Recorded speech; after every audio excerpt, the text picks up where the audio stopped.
Hello les amis, salut, tu vas bien? Ça fait un petit moment qu'on ne s'est pas vu.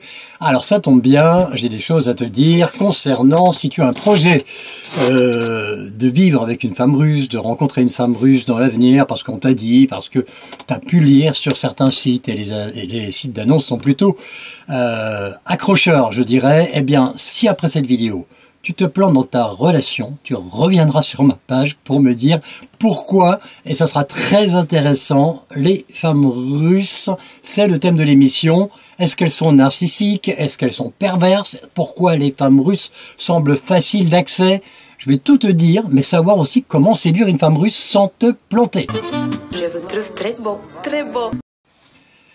Voilà, c'est ce que je te disais, il y a de quoi faire. Allez, on regarde déjà un tout petit générique sympa. C'est un humoriste qui s'appelle Amine, et c'est quelques secondes d'humour déjà pour sortir un petit peu du train-train et du quotidien. C'est parti. Salut chérie. Salut, daragoy. Drago quoi? Daragoy, c'est chéri en russe, mon amour. Ah, j'adore les Russes. C'est quoi cette voiture? Comment?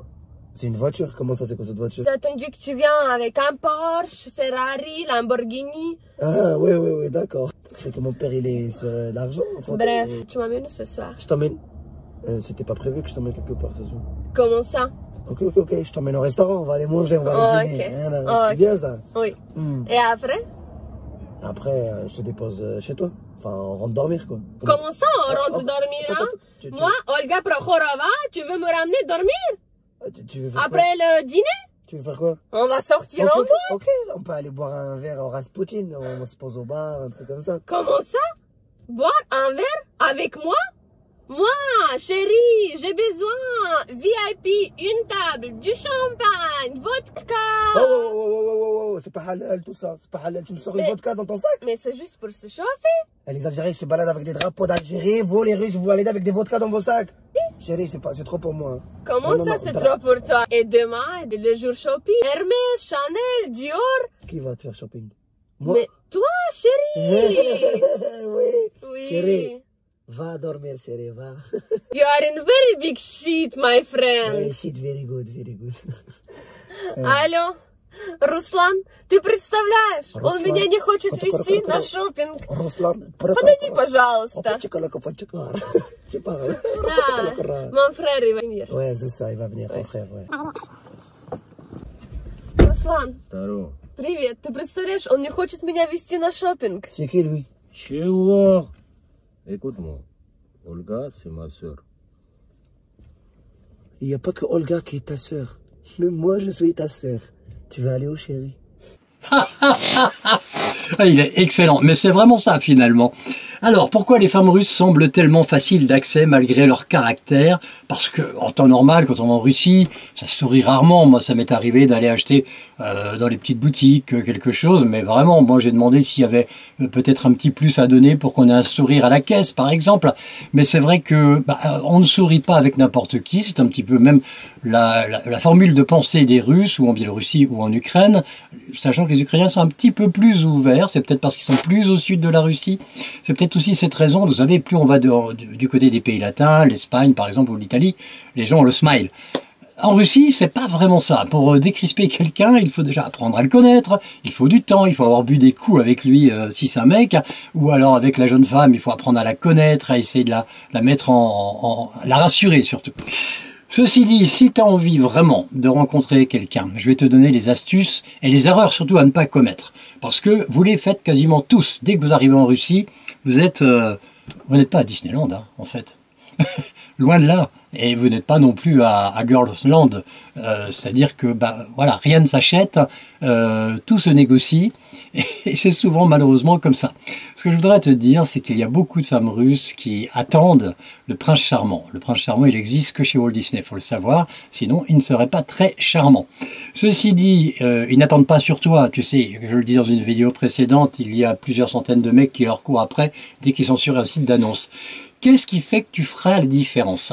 Alors moi, je vais te donner quelques conseils. Déjà, si tu commences à discuter en chat ou avec WhatsApp ou avec Viber, des outils que tu utilises, ou Telegram, eh bien, tu verras que c'est pas aussi simple que ça, l'approche, parce que le traducteur, alors très honnêtement, il te dit pas vraiment la traduction. Quand tu prends Google Translate, c'est pas top. Alors, je te conseille, par exemple, si tu veux écrire avec un traducteur, écris des petites phrases avec des mots simples, des verbes simples. Comme ça, tu vas directement à l'essentiel. Si tu commences comme les latins, comme en France, à faire des romans, à écrire 2 phrases pour dire une seule chose, parce que parfois, en 5 mots, tu peux dire les 2 phrases que tu veux mettre. Eh bien, je te le conseille parce que le traducteur sera beaucoup plus précis. Ça, c'est la première info. Donc, écris des petites phrases. Rappelle-toi bien de ça, des petites phrases avec le traducteur que tu fais copier-coller dans le Messenger. Mais je te conseille également de prendre peut-être quelques cours de russe. D'ailleurs, il y a un petit sondage. Si vous voulez prendre des cours de russe ou si vous avez un projet d'aller en Russie, ben, cliquez en dessous et faites le sondage. Ça sera sympa aussi pour moi. Ça me permettra de vous donner plus d'infos sur certains points, apprendre à vous connaître parce qu'on se connaît un petit peu maintenant. Voilà, vous êtes un peu quelques centaines d'abonnés, et puis ça monte, et puis vous avez été, je regarde, 52 000 à avoir vu mes vidéos, et merci en tout cas, ça veut dire également que ça suscite un intérêt, et que ces femmes russes, c'est une curiosité, parce qu'elles sont jolies, mais est-ce qu'elles sont vraiment jolies? Ben moi je vous dirais que, méfiez-vous des annonces, parce que vous aussi, quand vous allez mettre votre annonce, vous allez chercher la photo où vous étiez le plus beau, pas le plus jeune, parce que si c'est une photo qui date d'il y a 10 ans, elle va le savoir, ça se voit. Donc, mettez une photo d'actualité, faites quelques jolies photos de vous, des selfies, tout ce que vous voulez, mais évitez de mettre une jolie maison derrière, une belle voiture, ou alors la mer à côté. Ne faites pas rêver, faites des photos dans votre appartement, tout simplement, et puis voilà, ça c'est le premier protocole que je dirais, et ne vous vantez pas, ne dites pas, moi j'ai, ça les femmes russes ne l'aiment pas, et d'autant plus si elles sont vénales, elles vont être très intéressées par toi, elles vont te trouver très beau, comme disait le film, le titre du film, je vous trouve très beau. Ceci dit, quelle que soit la classe sociale que vous ayez, déjà, bon, il faut quand même avoir un certain revenu pour partager votre vie et en tout cas faire rêver une femme russe parce que dans son pays, finalement, les femmes qui ont réussi dans leur pays, ils n'ont pas spécialement envie d'aller en Occident. Elles iront en vacances, elles iront passer sur la côte d'Azur 15 jours, 3 semaines, ils vont en Turquie, en Égypte, ou alors en Asie, en Thaïlande, à Paris, pour faire les boutiques. Ça, c'est celles qui ont de l'argent. Celles qui sont un peu plus modestes vont rêver, mais vous croyez quoi? Que si elles rêvent d'un avenir meilleur, il faut qu'elles rêvent du prince charmant justement, de quelqu'un qui a les moyens de les faire rêver. Et si vous avez envie d'être très généreux, vous serez toujours très heureux. Mais si vous êtes modeste et que vous n'avez pas de grands revenus, alors oubliez, tournez la page. Après ça, attention, je le dis souvent, on me fait le reproche parfois dans les commentaires. Bien sûr qu'elles ne sont pas toutes comme ça, je le dis à chaque vidéo, mais c'est quand même 80% des personnes qui sont sur les sites internet. Vous pensez quoi? Qu'à 40 ou 50 ans, ces femmes ont envie de quitter tout leur pays, leur famille, elles ont des enfants, elles quitteraient tout parce que c'est vous, parce que c'est toi qui a quelque part suscité son envie. Mais t'as 25 mecs, 30 mecs sur sa page à ce moment-là. Et donc, elle cherche le plus offrant. Il y a l'offre et la demande. Ça, c'est une réalité aussi. Après, n'attends pas à ce qu'elle soit sentimentale. Elle t'exprime des sentiments, des je t'aime à la latine, à la française, etc. Ça marche pas non plus. D'ailleurs, ce qu'elles veulent souvent, c'est des choses. Et d'ailleurs, Goldman, qui a des origines russes et polonaises, avait fait une chanson il y a 20 ans, je crois, à peu près 20-25 ans, Jean-Jacques Goldman, qui s'appelait Les Choses. Je vous mettrai le lien du clip parce que je peux pas le diffuser, sinon je vais être démonétisé. Je mets le lien en dessous, là, juste en dessous, et vous aurez juste à cliquer dessus. Dans le premier commentaire, je le mettrai d'ailleurs. Comme ça, ce sera plus simple. Et justement, il explique ça. Il dit en réalité, la femme, Irina, reçoit son cadeau. Le cadeau, c'est juste une balade et prendre un verre, un coucher de soleil, un endroit merveilleux en France. Et puis pendant la discussion, ils sont ensemble sur la plage et puis lui propose d'aller marcher, voir le coucher de soleil. Et puis elle lui dit, tu sais, Irina vient de recevoir son anniversaire, un magnifique collier que son mari lui a offert. Et puis tu sais aussi, il y a Nadia qui vient d'avoir une nouvelle machine à coudre qui est vraiment top, avec ça je peux faire de beaux habits. Et ainsi de suite, et à la fin, il lui dit, mais c'est ça que tu veux, ce sont des choses. Donc ne vous trompez pas, et d'ailleurs je vous lis une partie du texte. Dans mes uniformes, rien que des marques identifiées, les choses me donnent une identité. Je prie les choses et les choses m'ont pris, elles me posent, elles me donnent un prix. Je prie les choses, elles comblent ma vie. C'est plus je pense, mais j'ai donc je suis. Je pense donc je suis. Une femme objet qui représente bien son trône ou son spectre à soumettre. au roi nu, je ne vaux rien, j'ai le parfum de Jordan, je suis un peu lui dans ses chaussures, j'achète pour être, je suis quelqu'un dans cette voiture. Voilà, ça c'est ce qu'il a écrit et je vous mettrai l'intégralité du texte et vous allez trouver ça très drôle, même si ça a un petit peu vieilli, mais le texte reste, je trouve, très très d'actualité. Sachant que, pour explication, Jean-Jacques Goldman, sa femme, sa première femme, était psychologue, donc elle avait beaucoup analysé la situation. Et puis après, on va parler également, est-ce que elles viennent par intérêt? À votre avis, est-ce que les femmes russes viennent par intérêt ou est-ce qu'elles viennent juste pour les beaux yeux? Ben moi, c'est la question que je vous pose. La vérité sur les femmes russes vis-à-vis des hommes français? Alors bien sûr que sur les sites, elles vous diront, on aime l'élégance à la française, moi j'aime Paris, j'aime me promener dans les beaux quartiers, parce qu'ils ont arrêté leur image dans les années 50-60. Mais nous, on vit avec notre temps et on a évolué, et heureusement. Ce qui m'importe, c'est de vous dire également que elles savent que les Français sont assez faibles et succombent très vite. Et d'ailleurs, souvent, elles savent, parce que ça discute beaucoup dans tous les réseaux. Si vous allez sur Vcontact, si vous allez sur Telegram, elles parlent entre elles. Elles ont des forums où elles disent, tiens, les hommes français, ils divorcent, après ils sont très malheureux. Il suffit de leur donner un peu de sourire, un peu d'espoir, et puis après c'est parti. Alors quand vous arriverez, quand vous aurez fait une discussion d'une semaine, 15 jours, alors n'engagez pas tout de suite des gros frais, ne dites pas tout de suite je vais aller en Russie ou en Ukraine, enfin l'Ukraine c'est un peu difficile, ou en Biélorussie. C'est pas aussi simple que ça. Parce que comment vous allez faire, quel coût, tout ça, elles vont le tester. Le fait que vous disiez simplement, bah écoute, pour l'instant, je suis un peu serré financièrement, je pense y venir, mais pour les vacances, surtout ne prenez pas des congés sans solde pour aller voir une jolie blonde ou une jolie brune à Kazagne ou au fin fond de la Russie, ou à Moscou, mais les moscovites sont pas du tout comme vous pensez qu'elles sont. Elles sont très élégantes et c'est surtout pas elles qui ont envie de bouger de Moscou, qui est une belle capitale, où les gens sont très heureux, enfin en général, à part toujours, comme dans Paris, il y a aussi des gens qui sont très modestes.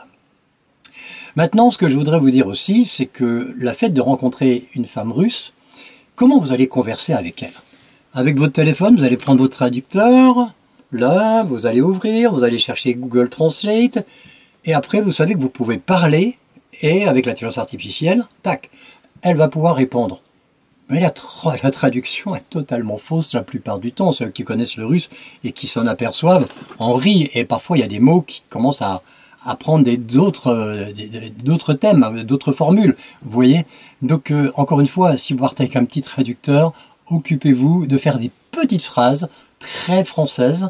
Et ensuite seulement, alors si vous avez le top du top, c'est-à-dire que si sur le site internet vous rencontrez une femme russe qui parle français, en tout cas qui s'exprime un peu en français, et ça vous pourrez l'appeler sur WhatsApp ou sur Viber, et vous pourrez échanger pour voir si c'est assez facile, parce que rien de tel que la voix pour comprendre. Parce que si vous passez par une agence, on va vous proposer 3, 4, 5, 6 personnes, tout ça sur un parcours speed, c'est-à-dire vous allez passer 3 jours, 4 jours dans une ville, à Moscou, à Volgograd ou peu importe, et vous allez rencontrer 5-6 femmes. Mais vous aurez une petite heure chacun, avoir peut-être un dîner, encore à la rigueur, si vous avez fait un choix, si votre cœur balance pour une. Mais comment vous allez communiquer? Alors vous aurez, comme ça se fait beaucoup, une traductrice au bout de la table, et vous allez avoir des échanges. Est-ce que la traductrice traduit correctement? Est-ce que la fille, quand elle dit certaines choses, ses besoins par exemple, pour venir en France, est-ce que la traductrice qui fait partie de l'agence traduit correctement également? Tout ça, ça reste... moi, je prendrais un traducteur individuel, particulier pour ça, dans ce cas-là. Ce sera beaucoup plus simple. Et puis, après, il y a l'histoire des papiers. C'est compliqué. Alors, vous succombez au charme. Alors, j'espère que c'est pas au premier soir que vous allez vous dire en rentrant. Là, on va regarder une vidéo. Vous savez, à chaque fois, j'ai une petite vidéo qui agrémente les miennes, d'ailleurs, où on voit des gars qui vont découvrir des femmes en Ukraine ou en Russie, qui les ramènent en France, et là, la famille, ça fait 3 mois qu'ils se connaissent. Vous allez voir, il y a une vidéo qui est assez incroyable, surréaliste. Ça fait 3 mois qu'ils se connaissent, la fille vient pour se marier, et là, il y a la famille, y compris les enfants, qui se posent beaucoup de questions à ce sujet, parce qu'elle parle très très peu français, quelques mots, merci, bonjour, d'accord, merci, au revoir. et ça devient compliqué. Et vous allez voir cette séquence de vidéo que je vous montrerai, et je la commenterai d'ailleurs à ce sujet. Alors, c'est un vrai parcours du combattant, ça se mérite une femme russe, vous savez. Parce que, est-ce qu'elles sont aussi charmantes que ça? Est-ce qu'elles ont cette beauté? Ben moi, je vous dirais aussi une chose importante. J'avais pris quelques notes à ce sujet, parce que je prépare quand même un peu mes vidéos, et j'avais... Voilà, ça y est.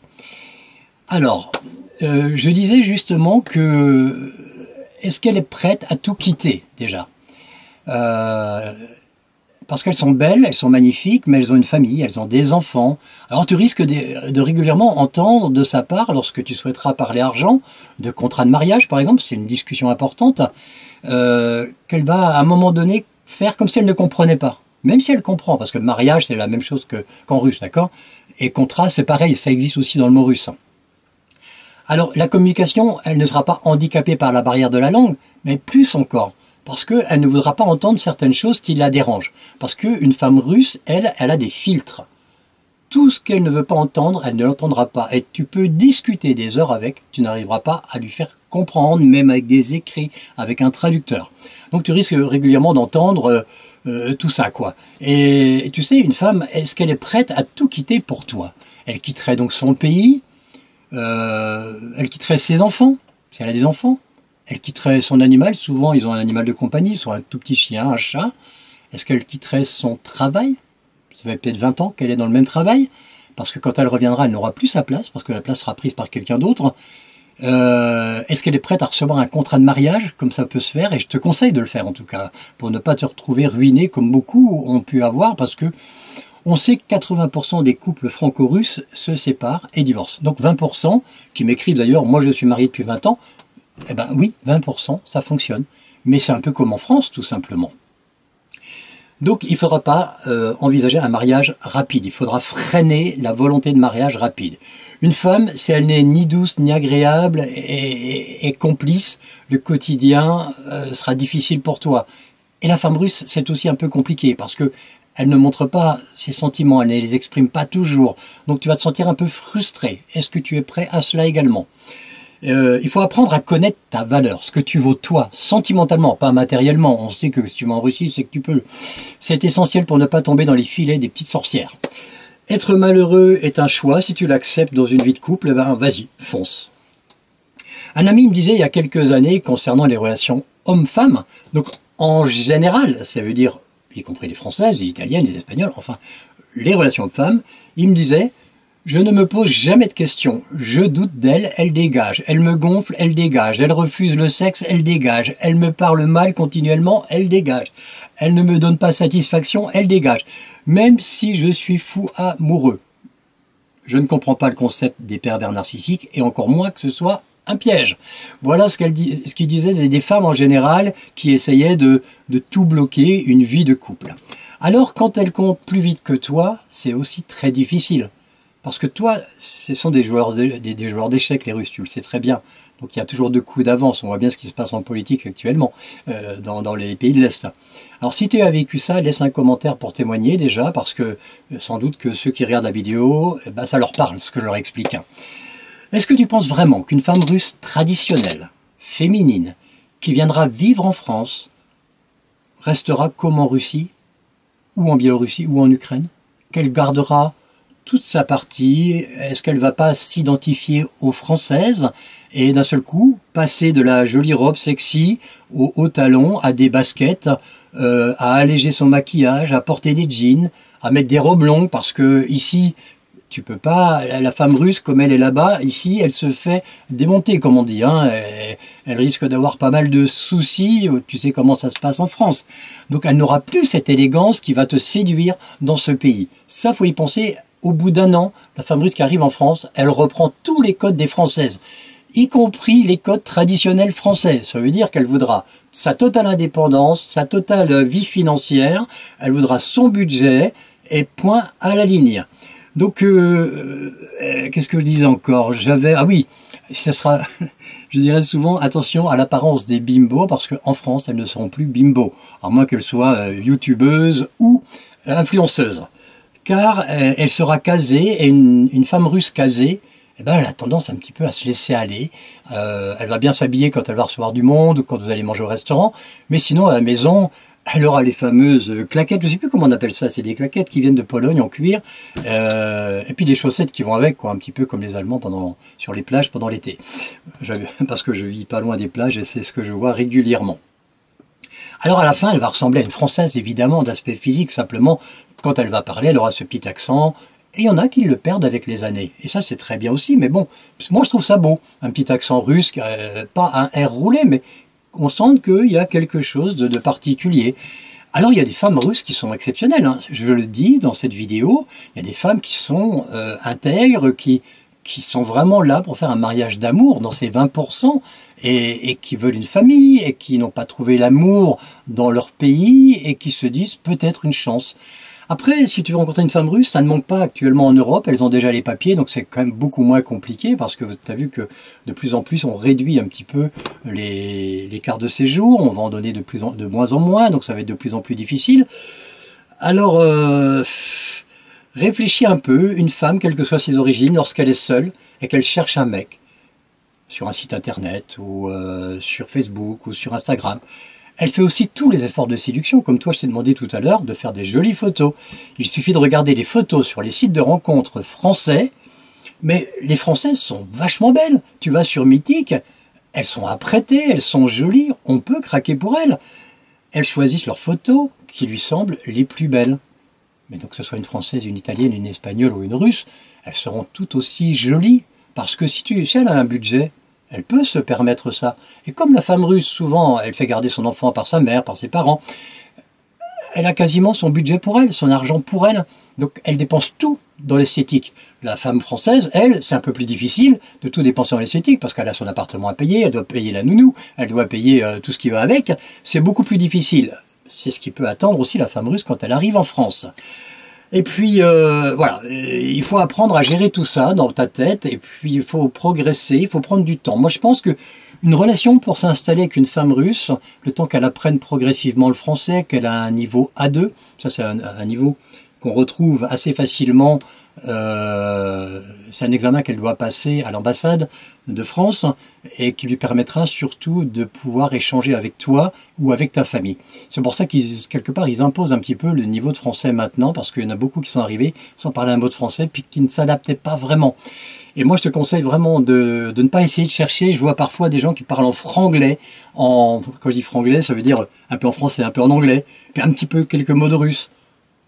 Mais c'est du charabia, on n'y comprend rien.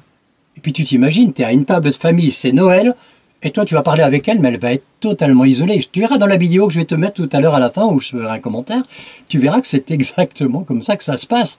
Et ça, c'est l'enfer, d'accord? Parce qu'elle va se sentir très vite rejetée, très vite isolée. Et puis comme elles boudent très vite, les Russes, dans leur caractère, c'est des grandes boudeuses. Donc tu vas te retrouver avec des filles qui seront à ta table et qui boudent parce qu'elles ne comprennent pas ce que tu dis. Voilà, on va regarder un peu, là j'ai préparé les vidéos, et on va regarder quelques extraits de vidéos, tu vas voir, c'est plutôt amusant. J'aime bien terminer mes vidéos avec un moment de divertissement, et je ferai quelques commentaires. Allez, à tout de suite, bon visionnage.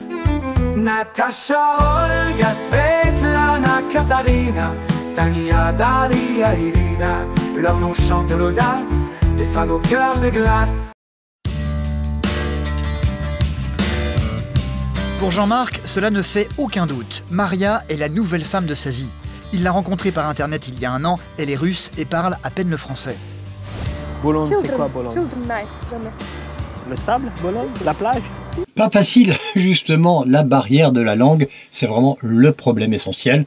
Lorsqu'elle arrive en France, elle se rend dans un monde qui n'est pas le sien, et là, si elle n'a pas appris, comme je vous le disais au début de la vidéo, si elle n'a pas appris le français, qu'elle n'a pas un niveau qui permette une interaction avec la société, avec le monde, avec la famille, par exemple, dans ce cas-là, elle va se retrouver dans une situation comme dans une bulle, où là, elle va être frustrée, elle entendra quelques mots, comme ça qu'elle comprendra, parce qu'il y a quelques mots français qui peuvent comprendre les Russes, comme nous, hein, quand on voyage, il y a des mots comme ça qu'on peut reconnaître, mais ça va pas être facile pour elle. Allez, on regarde la suite. Pas facile pour sa famille de nouer des contacts avec la jeune femme à cause de la barrière de la langue. C'est la première fois que vous venez en France? Si, très bien, très joli français, regardez quoi. Première fois, first time. First time, première fois. Foi, pas froid. Dans cette partie de vidéo, il est plein de bonne volonté ce garçon. Il a un restaurant, une pizzeria. Elle était juriste en Russie. Et elle se retrouve avec sa fille, Victoria, qui ne parle pas non plus un mot de français. Vous imaginez la complexité, l'intégration totale, tout ça parce qu'on va aller vite, parce qu'on a envie de se voir, parce que certainement que psychologiquement, lui est en manque de quelqu'un dans sa vie depuis longtemps. Et donc, il a trouvé la facilité en espérant qu'elle arrive très vite, ce qui va se passer. On regarde la suite encore une fois. Jean-Marc et Maria vont bientôt être unis par les liens du mariage. Ils ne se connaissent que depuis 1 an. Ils n'ont encore jamais vraiment vécu à deux. Comment cela va-t-il se passer? Là est toute la question.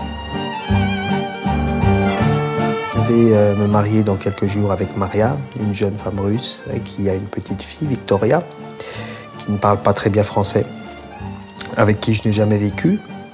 Je sais que ça va être difficile, mais je ferai tout pour que notre couple marche et que nous vivions un amour profond.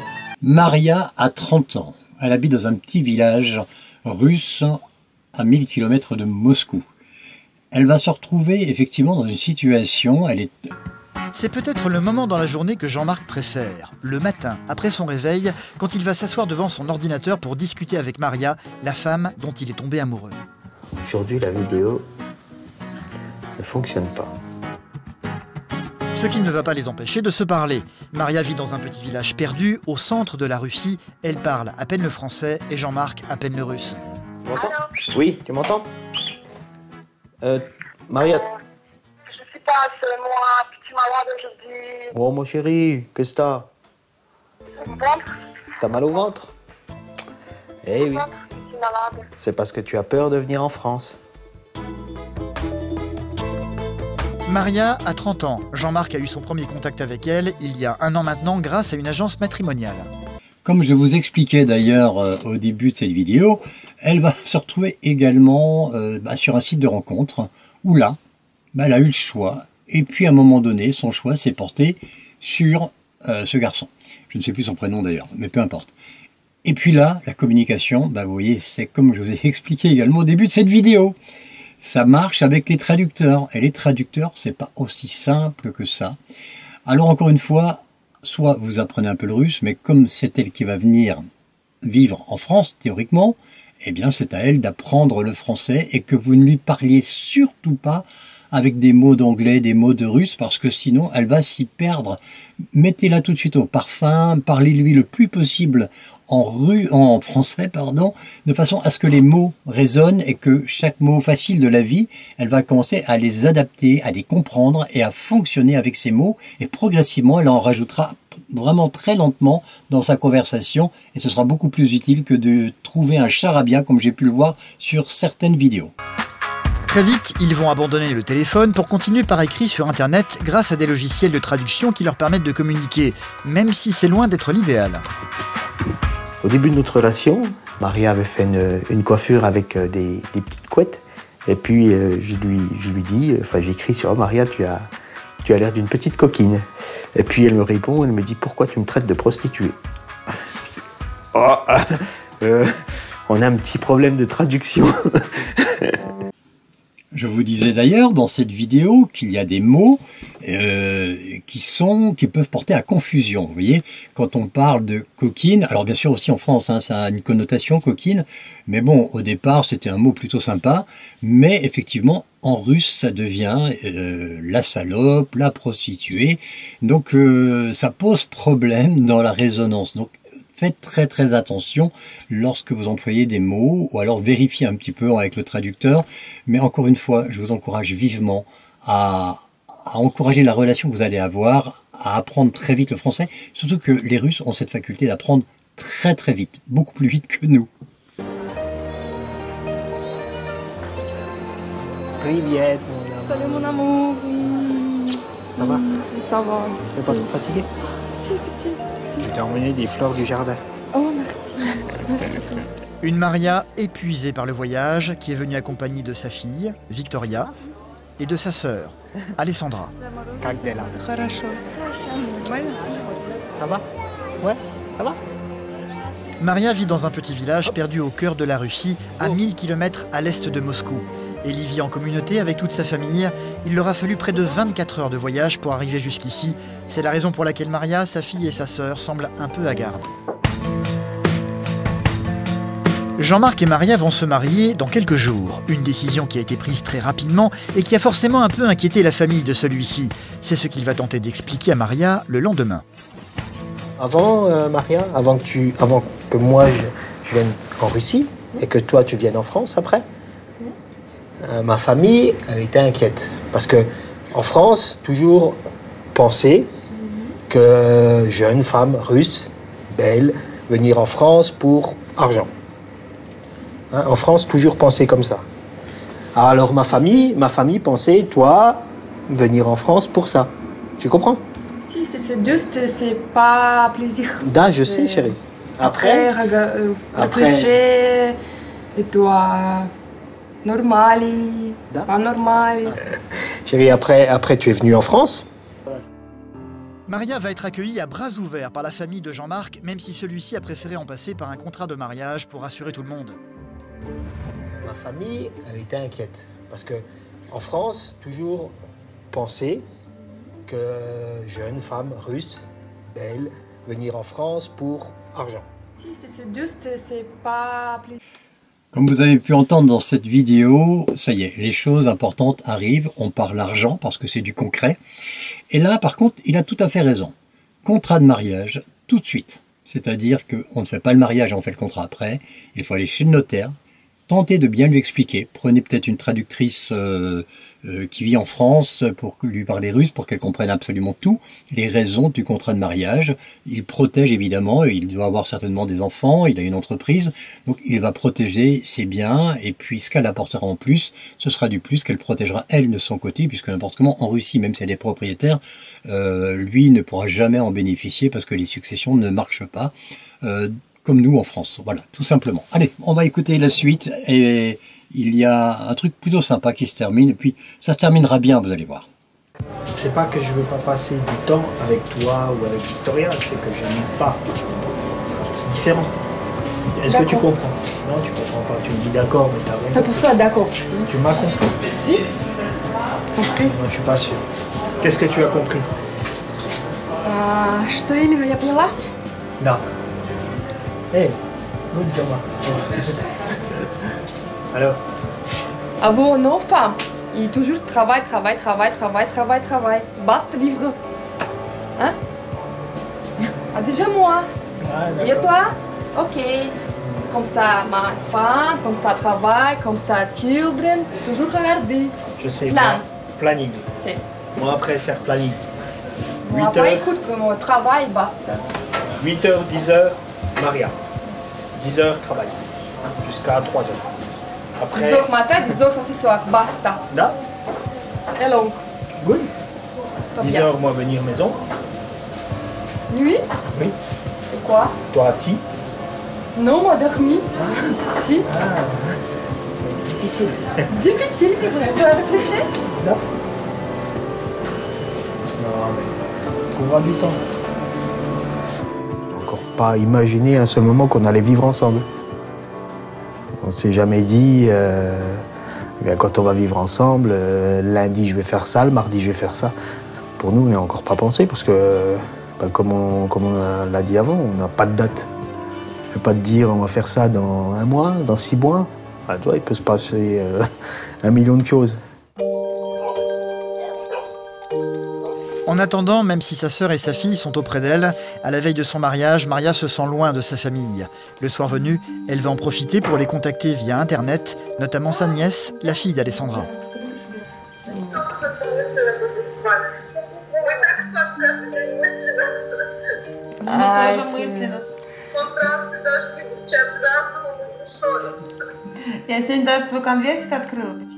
Как говорит Священное Писание Библии, допустим, даже так, Господь дает одной рукой, а другой забирает. То есть это говорит о чем, что что-то Он тебе дает, допустим, мне дал любовь, однако же Он как бы забирает у меня мою семью. То есть это именно подразумевается вот этот вот маленький минус, с которым тяжело, конечно, жить, но тем не менее, любовь — это такой двигатель, который стоит того. Дня. Пока. Ciao. Jean-Marc n'est pas là ce soir. Comme vous pouvez encore le voir dans ce moment de vidéo, Maria se retrouve fort dépourvue quand la bise fut venue. Ça veut dire, en gros, que Maria, elle est déjà en manque de sa famille au bout de 2 jours, et ça peut se comprendre, elle est à la veille de son mariage, et puis surtout, elle a besoin de communiquer, de retrouver sa langue, de trouver ses repères. Heureusement que nous avons Internet et que nous avons la possibilité de converser. Alors, avec les risques qu'il y a avec cette politique actuelle, c'est que les réseaux entre la Russie et l'Europe soient coupés, ce qui risque d'arriver, parce que le président russe en parle régulièrement.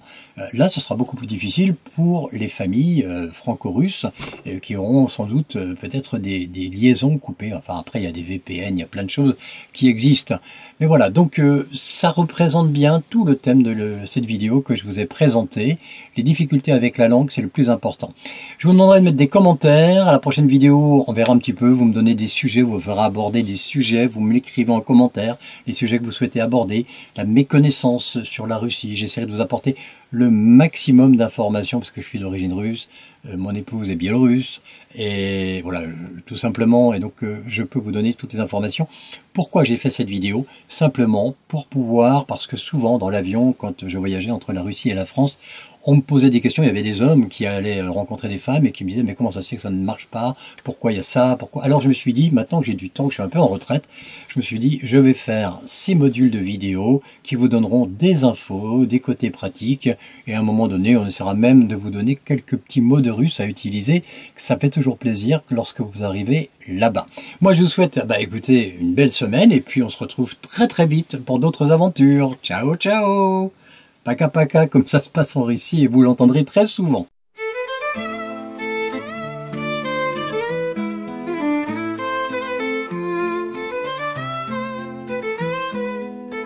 Dans les plaines glacées, elles dansent sous la lune, leur cœur fort forgé par l'hiver et la brume.